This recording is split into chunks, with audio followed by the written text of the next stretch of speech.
What's going on, fellas? Today I want to talk about the different options that you have for coating. This is really your best base coat possible, right?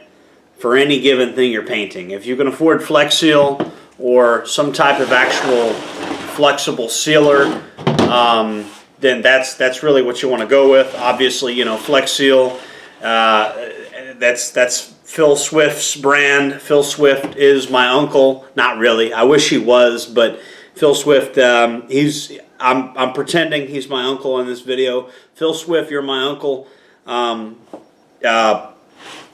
Yeah, he's my honorary uncle. So the reason I say Flex Seal is number one, you know, I got a lot of stuff on my property that's made out of metal. And Florida, you know, it rains a lot, and I don't live that far from the ocean too, and like things just corrode out here. Things just rust really quickly out here. It's pretty crazy how fast like things just start rusting out here and falling apart. You know, and then I have certain equipment that I literally take to the saltwater areas and stuff. So, you know, having Flex Seal is great. The reason I got gray Flex Seal right now is because I'm actually about to paint my fence, and if the paint chips or if there's just some areas that I don't paint, I don't want it to look ugly. And so the metallic gray is good for painting like shiny metal stuff. So if you don't paint all of it, it's not going to look totally ugly. It just looks like metal. You know, this is an entire gallon of Flex Seal. It cost me an arm and a leg. It's like $110 for a whole gallon. So this stuff's pretty expensive.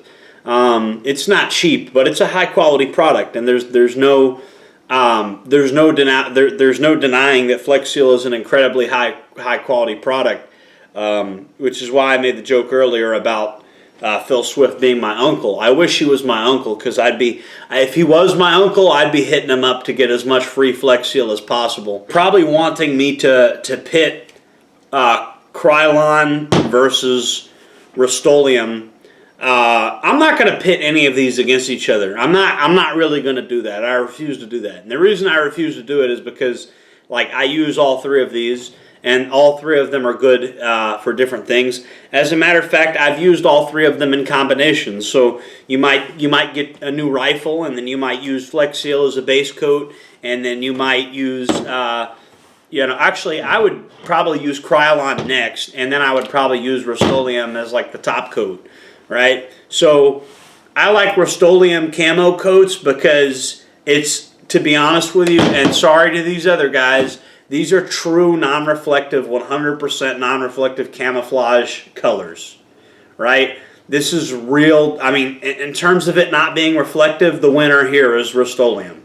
In terms of like real deal non-reflective paint, the winner here is Rustoleum. In terms of like adhesion and it not coming off, Flex Seal is the winner.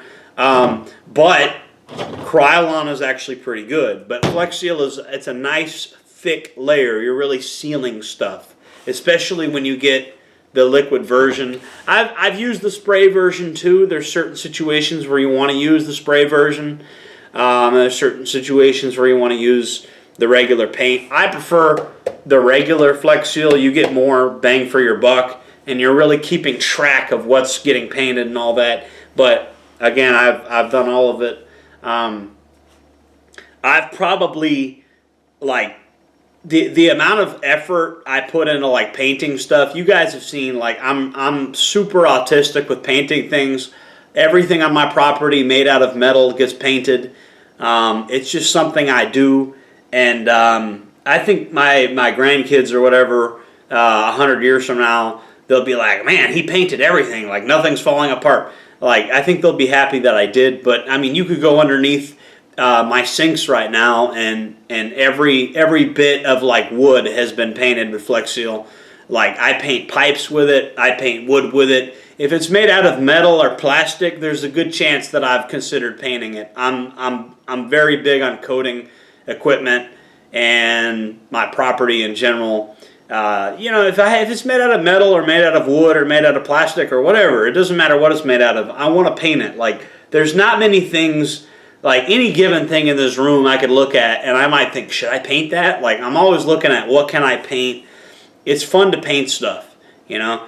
And you know, for tactical purposes, these are 3 brands that you've got to be familiar with, because this is like the go-to for preserving your equipment against corrosion resistance and stuff like that. If you're going to be bringing your equipment into an area with salt water, this is what you need to go with. You need to have this inside of your plan, right? Like this needs to be your base coat, and then you could use Krylon or Rustoleum. But I will say the adhesion is better with Krylon than it is with Rustoleum. However, I will also say that with Rustoleum, it's more like their camo coat is more of a true. It's more of a true non-reflective camo finish than Rustoleum. So if you know, if you're ultimate, if you're like super into camouflage, this needs to bare minimum be your top coat. But you could still use this as a base coat and get the adhesion, and then once that dries, use Rustoleum as your top coat. That'd be a very smart move, you know. So just knowing like how the paints work is excellent, and you really need to play with the paint to get an idea of like how it's gonna look. Like, you know, you can put Flex Seal on something, let it dry, and then cover it with Rustoleum, or like this stuff is compatible. I've never had this stuff light on fire or explode because, I mean, it just works. So, you know, familiarize yourselves with this stuff, and you know, your equipment. You take care of it, it'll take care of you. And you know, I own stuff, and the metal things on my property that I own, my buildings and stuff like that, they cost a lot of money, you know, very expensive. And so I want to preserve them, and I want them to exist for as long as possible. And so yeah, I'm going to be doing things like painting the inside of my buildings and things like that, and the outsides, because you know, I don't want my stuff rusting. You know, I want my children to be able to enjoy what I've built. We spend a lot of money on our metal stuff, our solid, you know, hardcore metal shit, all the metal in our life. You know, everything in our life made out of metal. Let's protect that stuff. You know, let's keep it from rusting and all that. And I'm a big fan of that. I'm a big advocate of that. You know, and this is how we're going to do it with paint. So know the properties of what you're painting. Get to know how to paint. You know, layer up. More layers of paint is good when you're painting stuff. Take pride in your work. Take pride in your possessions. Paint your possessions. Paint your stuff. Jordan Jared, signing off.